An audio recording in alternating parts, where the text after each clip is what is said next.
Sentence কি? Sentence সম্পর্কে ধারণা দেব। সেন্টেন্স হলো পরস্পর সম্পর্কযুক্ত এবং অর্থপূর্ণ কতগুলো শব্দের সমষ্টি যা একটি সম্পূর্ণ ধারণা বা অর্থ প্রকাশ করে।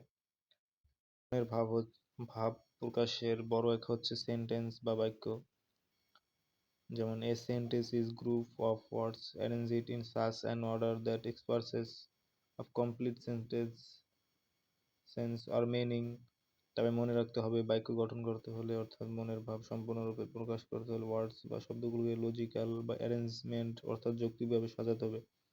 এলোমেলো ভাবে বা খেয়াল খুশি মতো শব্দ সাজালে সেন্টেন্স হয় না, কারণ তা পরিষ্কারভাবে কোনো অর্থ বা ভাব প্রকাশ করে না।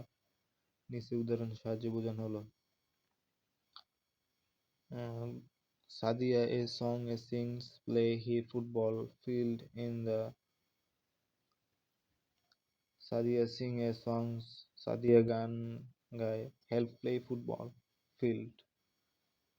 পক্ষান্তরে বাম পাশের ছকের যে সেন্টেন্সগুলো সমষ্টিকৃত শব্দ পৃথকভাবে অর্থ প্রকাশ করে বটে, কিন্তু সমষ্টিগতভাবে কোনো পরিপূর্ণ বক্তব্য বা অর্থ প্রকাশ করতে পারে না, তাই এগুলো কোনোটি সেন্টেন্স নয়।